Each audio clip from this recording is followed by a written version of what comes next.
What is up, guys? This is your boy J1 Trump, and I'm back for you guys with another reaction today, guys. We are going to be watching yet another song called, I think, My Worst High School Breakup, Part 1. Part 2 is coming soon. Part 2. I'll react to Part 2 soon. But, you know, headphones finally got here, so let's just, I don't make the video supposed to be so clicky clack. We are back. Look, I know I just said I'm sorry I ever doubted you, but it would just give me so much peace of mind if I saw your Skype messages. So then I was like, I am so fucked.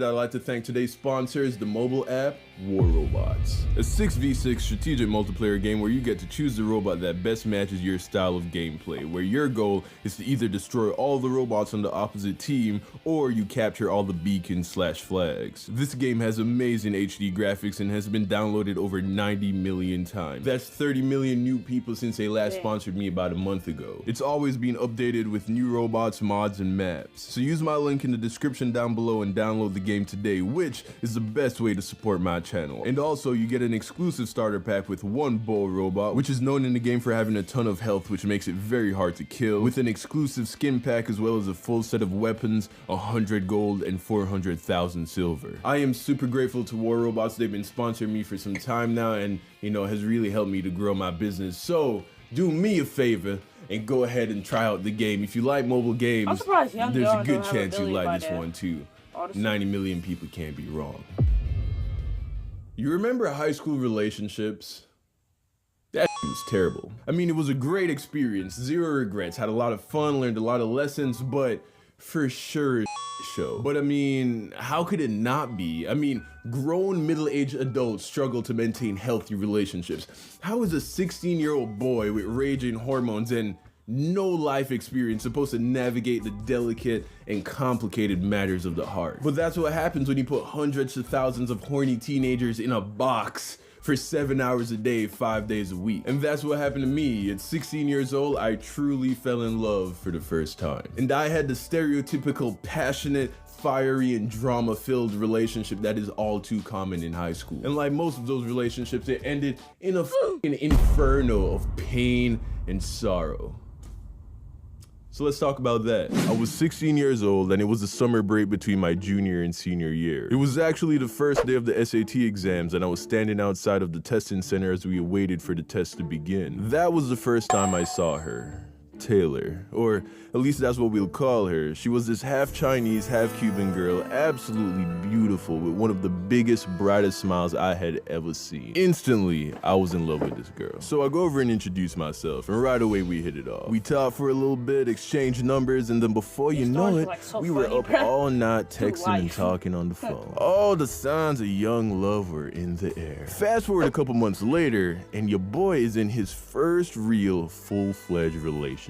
And if I had to use one word to describe it, passionate. And we both leaned in pretty fucking hard. Like, we were meeting up between classes just to make out. I can't even tell you about the things we would do in just the most ridiculous places. In the back of movie theaters, hotel bathrooms, in the car line waiting to pick up her little brother from middle school. It was crazy. But it wasn't all sunshine and roses, my friends. Oh no. It was messy. I mean, the fighting, it was intense, and the rules we put on each other, absolutely ridiculous, and always grounded in immature jealousy. Like, we were the look at each other's text messages kind of couple. I mean, if I even saw another dude talking to Taylor for too long, I turned into a fucking caveman. Definitely not cool. And she didn't play games either, man. I remember this one time she had her girlfriend drop me home after school, and then she sent a string of text messages that went something like this.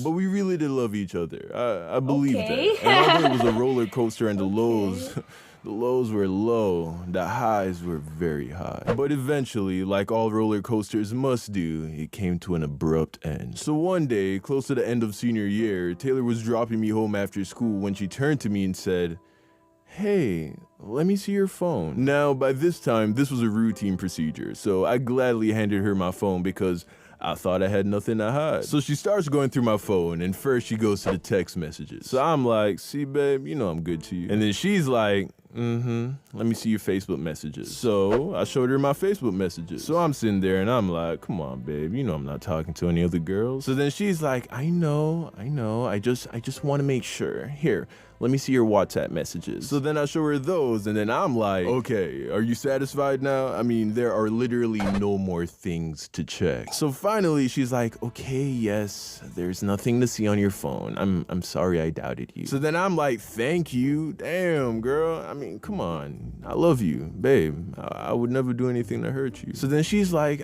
I know, I love you too. You know, it's just sometimes I think too much about it. So then I'm like, it's okay, babe. I get it. Just don't worry about it, all right? Text me when you get home, okay? I'll see you tomorrow. And then right as I'm opening the door, she says, hey, you use Skype, right? So then I'm like, yeah, what's up? I know I just said I'm sorry I ever doubted you, but it would just give me so much peace of mind if I saw your Skype messages. So then I was like, I am so fucked. So a little backstory. Now, I don't keep in touch with most of the people I went to school with in Jamaica. I don't use Facebook because it's stupid now, and I also wasn't that close with a lot of my friends back there to begin with. But there was like a handful of people that I still kept in touch with, two of which are girls. Now, one of them may or may not have technically been an ex-girlfriend, and the other one may or may not have been the girl I took to prom for high school in Jamaica. But it's not as bad as it sounds. The first girl, she was my girlfriend in like the 7th grade, okay? We were like 12. We didn't even kiss, so it wasn't like that. And the second girl, we were just friends. I mean, I shot my shot, don't get me wrong, but also we were never intimate with each other. But we all stayed pretty close, so I would text these girls pretty often through Skype. But believe me when I say that the conversations were 100% innocent. These girls were just my friends. But I knew that if Taylor saw these enormous strings of text messages to these girls back in Jamaica, a place where I visit every year, she was gonna lose her shit, regardless of whether or not the texts were out of pocket. And to be fair, I probably would have reacted the exact same way. So now she's getting suspicious because she could sense my hesitation. So she's like, Don, show me your Skype. And I'm looking at her and I'm like, babe, come on. This is getting ridiculous. Well, why don't you trust me? So then she's like, I'm not trusting you because you're obviously hiding something. So show me your Skype. So now I'm sweating because I was pretty sure that if she saw these messages, she was never gonna speak to me again. So now I'm like, babe, please, let's just drop it. But baby girl wasn't having it, man. She was like, are you going to show me your messages or not? Well, no.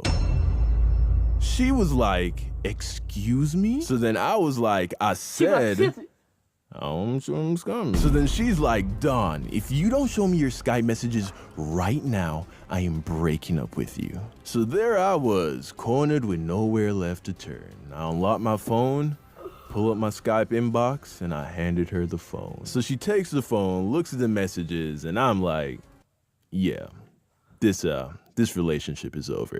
Because there was no way she was gonna let this slide. So in a final effort to save my relationship, I was like, babe, it's not what you think it is. These are my friends. I wasn't trying to hide anything from you, but I know how you'd feel about this. I promise I'm not up to anything. Just read the text, see for yourself. But she just sat there in silence, furious. Eventually she turns to me and then she says, find out what happens next time because I didn't have enough time to animate the rest of the story. But, spoiler alert, I will tell you, this isn't why we broke up. Oh no, the show is just getting started. It gets really bad from here. Sauce is forever. Got lost in the sauce.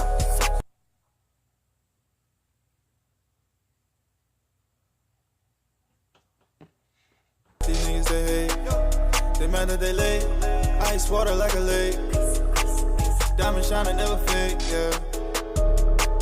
Niggas talking shit, but I'm making money, no time to conversate. I'm tripping inside.